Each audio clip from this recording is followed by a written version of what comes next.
નમસ્કાર વહાલા દર્શક મિત્રો, મારી યુટ્યુબ ચેનલ પર આપનું હાર્દિક સ્વાગત છે અને મારી યુટ્યુબ ચેનલને સબસ્ક્રાઇબ કરી દેજો। તો દર્શક મિત્રો, વિડીયોમાં આગળ વધીએ। એ દિવસે ઠંડી ખૂબ હતી, વાતાવરણ પણ ધૂંધળું અને ધુમ્મસ મળ્યું હતું। રાજગઢની આબોહવા વર્ષભર ખુશનુમા રહેતી, પણ શિયાળામાં ઠંડી ખૂબ પડતી। રાજગઢમાં સૂર્યાસ્ત પણ વહેલો થતો। પશ્ચિમ તરફની પહાડીના પૂર્વ રોડા પર તગ નજીક સ્ટેશન આવેલું હતું, એટલે જેવો સૂર્ય પહાડીની પેલી પાર ઝૂકે કે તરત આખાય સ્ટેશન પર પડછાયો પથરાતો।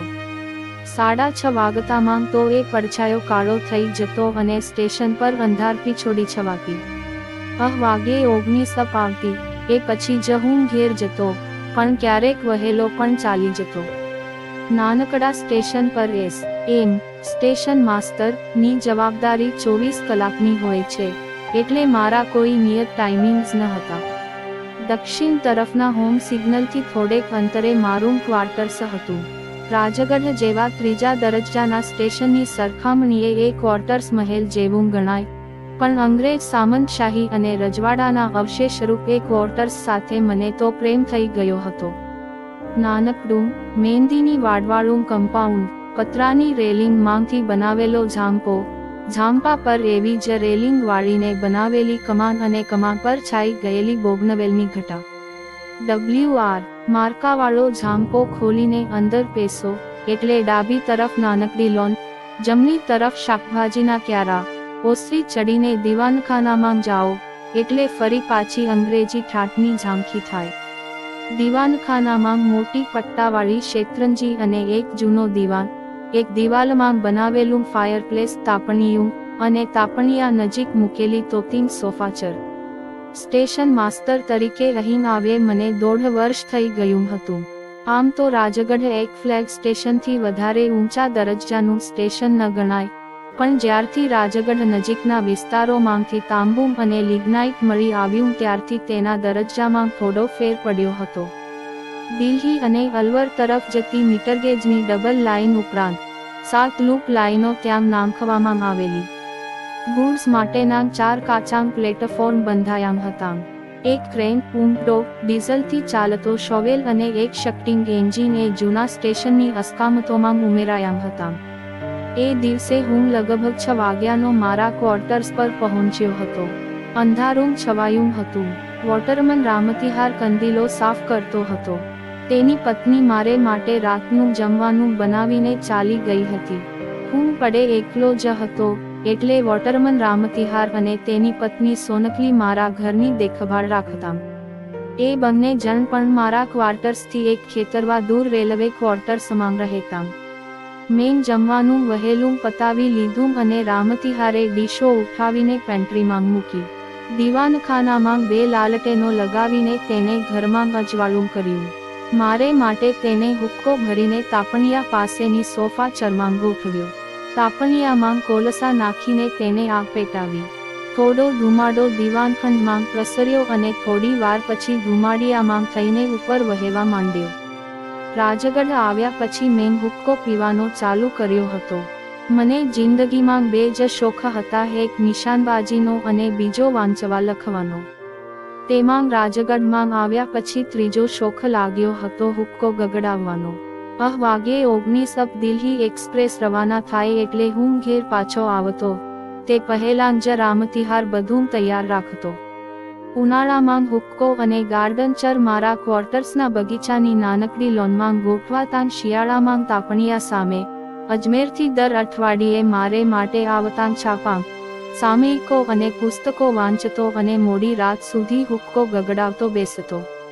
ઈચ્છા થાય ત્યારે સૂવા જતો અને ઈચ્છા થાય ત્યારે સવારે ઉઠતો। મારી જિંદગી કોઈ અજબ સલુકાઈથી ચાલતી। ક્યારેક રેલવેના કર્મચારીઓ કે રાજગઢ શહેરમાંથી ડોક્ટર શ્રીવાસ્તવ કે ઇન્સ્પેક્ટર જયસ્વાલ કે પછી ખાણોમાં કામ કરતા એન્જિનિયરો મારે ત્યાં આવતા। રામતિહારે તેનું બધું કામ પતાવી લીધું હતું। નિષ્કંથી વિના હાથ લૂછીને મેં હુક્કાની નળી હાથમાં લીધી। સામયિકોનો ઢગલો બાજુની ટીપોઈ પર પડ્યો હતો। રામતિહાર મારા કોઈ હુકમની રાહ જોતો ઊભો રહ્યો। માથે કાણાવાળું ગરમ મફલર, રેલવે પોલીસના ડિસ્પોઝલનો કથ્થઈ ગરમ કોટ, જાડું ધોતિયું અને એક કાનમાં લગાડેલી જાડી રીંગ રામતિહારનો ચહેરો સૂકલો હતો, પણ મૂછો ભરાવદાર અને અણિયાળી. મને એ ખૂબ માન આપતો. તેની ઉંમર 30 વર્ષની હશે, પણ એ 50 વર્ષનો લાગતો. મેં તેને જવાની રજા આપી. બારણું ખોલીને ખાલી અટકાવીને તે ચાલ્યો ગયો. તેના જોડાના ધબકારા પણ મને સંભળાતા હતા. રાજગઢની શાંતિ અદ્ભુત હતી. 9:30 વાગ્યે આઉટર સિગ્નલ પાસેથી 19 ખોખરી વ્હિસલ સંભળાઈ. આદત પ્રમાણે જ મેં કાંડા ઘડિયાળમાં જોયું. ગાડી સમયસર હતી. આઉટર સિગ્નલ 1.5 કિલોમીટર જેટલા દૂર હતા, છતાં ગાડીનો અવાજ સ્પષ્ટ આવતો હતો. ધીમે ધીમે એ નજીક આવતો ગયો. મારા ક્વાર્ટર્સ આગળથી ગાડી પસાર થઈ અને સ્ટેશને પહોંચી. 19:04 જ રોકાતી. ભાગ્યે જ 20-30 પેસેન્જરોની ઉતરચઢ આ ટ્રેનમાં થતી. આવી 3 ટ્રેનો આવતી, જેમાંથી 2 જ ગાડીઓ વહીને ઊભી રહેતી. તે સિવાય અલવર અને જયપુર વચ્ચેની 2 લોકલ પણ આવતી. 19 આવતી ત્યારે સ્ટેશન ધમધમી ઉઠતું. હુક્કામાંગ દેવતા ઠરવા આવ્યો હતો. ગડાકુ પણ ગળી ગઈ હતી. હું વાંચવામાં મગ્ન હતો. થોડી મિનિટો બાદ એન્જિનનું પ્રાઇમિંગ મને સંભળાયું. ભગડું ભગડ એવો અવાજ થયો અને ફરી મેં ઘડિયાળ તરફ જોયું. થઈ હતી. બરાબર સમયે જ ગાડી ઉપડી હતી. અડધી મિનિટ બાદ એકદમ જોરથી છીછોટો બોલ્યો અને ગાડી જાણે ઊભી રહી હોય તેવો અવાજ આવ્યો. કોઈ આગળ ચાલવા માટે ને બદલે એન્જિને બ્રેક ખડી કરવા માટે માંગ જોર માર્યું. એ અવાજથી જ મને સમજાયું હતું. આવું ક્યારેક બનતું. મોટે ભાગે જ્યારે લગેજ વાનમાં સામાન ચડાવવામાં ભૂલ થઈ હોય ત્યારે ગાડી અટકતી. મને તેમાં કંઈ અજુગતું લાગ્યું ન હતું, પણ જ્યારે ઉપરાઉપરી 3 વ્હિસલો વાગી ત્યારે મને સહેજ ગુસ્સો આવ્યો હતો. સ્ટેશન પર હું ન હોઉં ત્યારે કોઈ છબરડો થાય તે મને પસંદ ન હતું.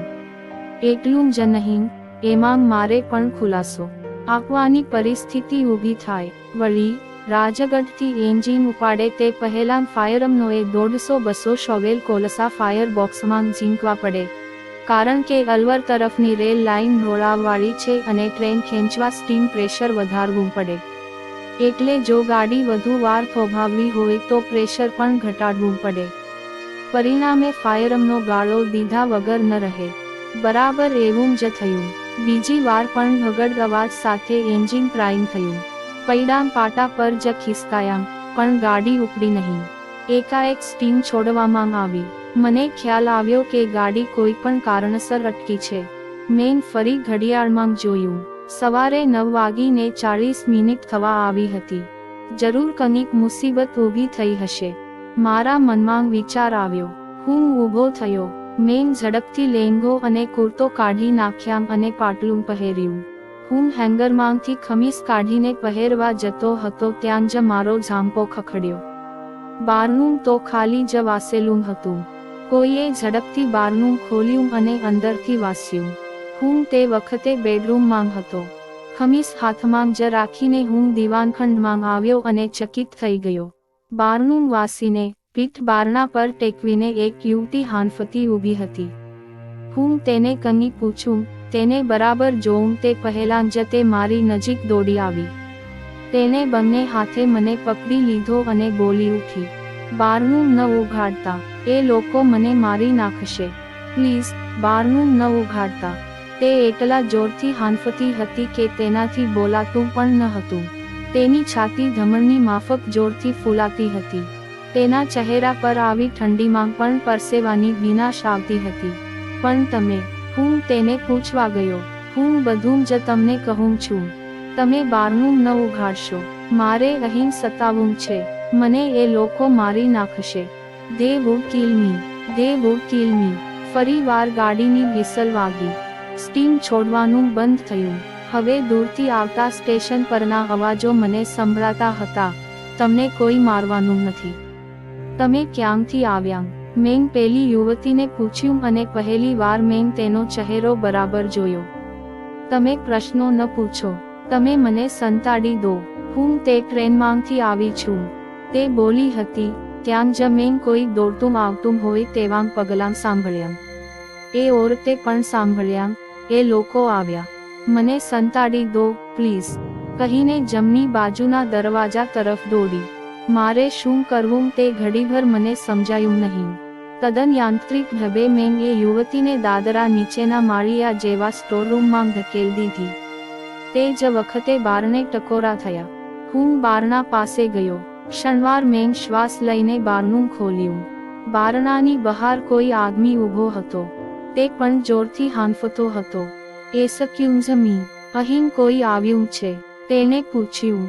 મેં જવાબ આપ્યા વગર તેની સામે આશ્ચર્યથી જોયું. તમે કોણ છો? મારે એટલું જ જાણવું છે કે અહીં કોઈ આવ્યું છે. અહીંના ઘરમાં? નહીં તો, મેં જવાબ આપ્યો. તેણે કમરામાં આજુબાજુ જોયું અને ઝડપથી ઓસરી ઉતરીને મારા કમ્પાઉન્ડની પાછલી બાજુએ દોડ્યો. એ મિસ્ટર, મેં બૂમ મારી પણ તેની પાછળ હું જાણીને દોડ્યો નહીં. મેં ઝડપથી ખમીસ પહેર્યું અને હેડસ્ટેન્ડ પરથી તાળું અને ચાવી લઈને કવાટનું મુખ્ય બારણું બંધ કર્યું. હું તાળું મારતો હતો ત્યાં અમારા સ્ટેશનના 2 લાઇનમનો દોડી આવ્યા હતા. બાબુ સાહેબ, મણિરામ બાબુ બોલાવે છે, પહેલા આવેલા લાઇનમને કહ્યું. મેં એ લોકોને કશું પૂછ્યું નહીં અને હું ઝડપથી દોડ્યો. દોડતાં જ મેં ખમીસના બટન નાખ્યા હતા.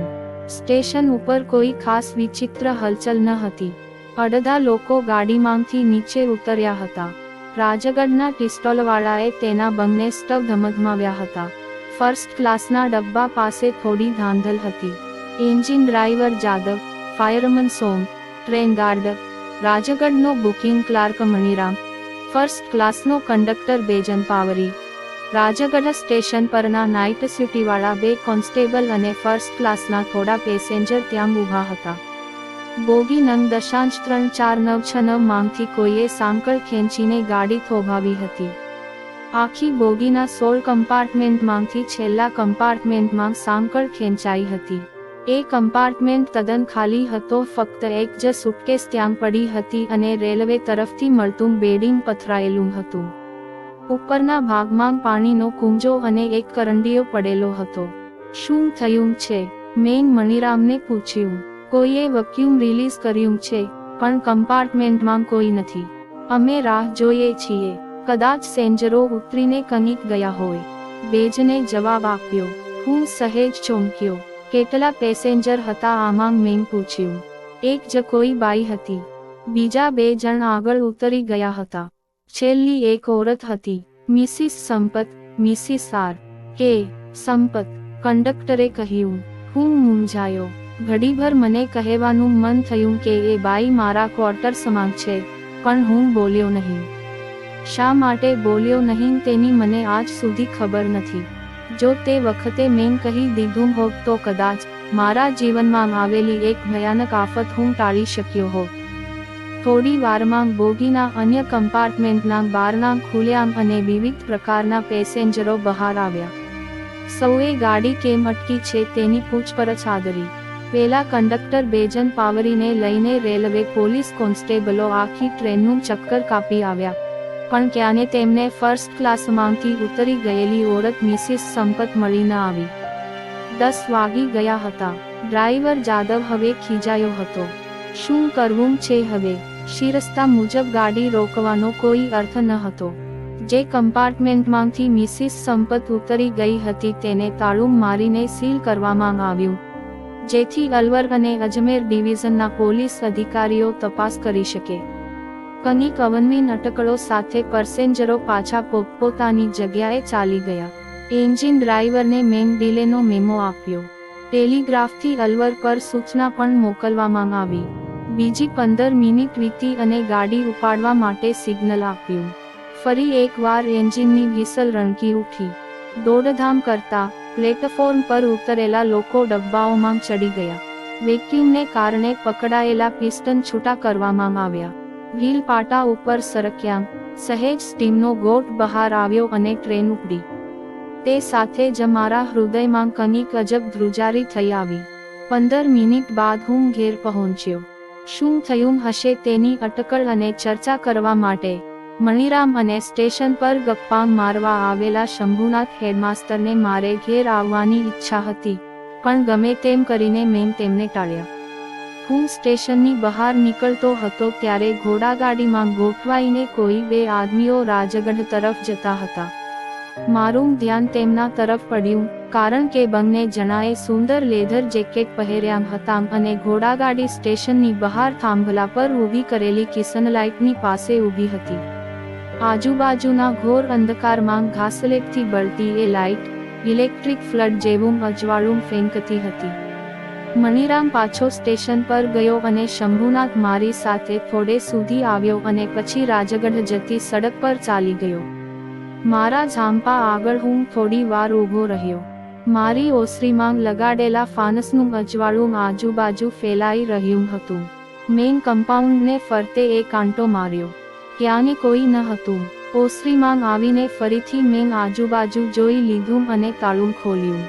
દીવાનખંડ તદ્દન તેવો ને તેવો જ હતો. તાપણિયામાં અંગારા ઝગતા હતા. હુક્કામાં રાખની ઢગલી થઈ હતી. મેન કાળજીથી બારણું વાંચ્યું. ઠંડી ખૂબ હતી, એટલે ઘરની બારીઓ તો બંધ જ હતી. હું ધીરે પગલે જમણી બાજુના બેડરૂમમાં થઈને પાછલા કમરામાં ગયો. સીડી નીચેનું મંડકિયું ખોલ્યું. મંડકિયામાં થોડો કાટમાળ પડ્યો રહેતો, પણ એ સિવાય એ ખાલી હતું. હું ફાનસ લઈ આવ્યો અને ઉડે સુધી મેં અંદર ડોકિયું કર્યું. કમાલ થઈ હતી. મેં અડધા કલાક પહેલાં જ સંતાડેલી બાઈ ત્યાં ન હતી. હું બધા રૂમોમાં ફરી વળ્યો. ઉપર જતા પહેલાં હું પેન્ટ્રીમાં ગયો ત્યારે મને ખ્યાલ આવ્યો કે પેન્ટ્રીનું બારણું ખુલ્લું હતું. એ જોતાં મને કલ્પના આવી ગઈ હતી કે એ બાઈ અહીંથી બહાર ચાલી ગઈ હશે. હું વિચાર કરતો ત્યાં ઊભો રહ્યો. એ ક્યાં ગઈ હોય? ઘણી વાર મને થયું કે તે પાછી સ્ટેશન 52 દોડી ગઈ હશે. કદાચ થર્ડ ક્લાસના ડબ્બામાં ચૂપકીદીથી ક્યાંક બેસી ગઈ હોય. 13 બોગીવાળી ગાડીમાં તે ગમે ત્યાં છુપાઈ શકે. ગાડી ખાસ્સી ઊભી રહી હતી એટલે સહેલાઈથી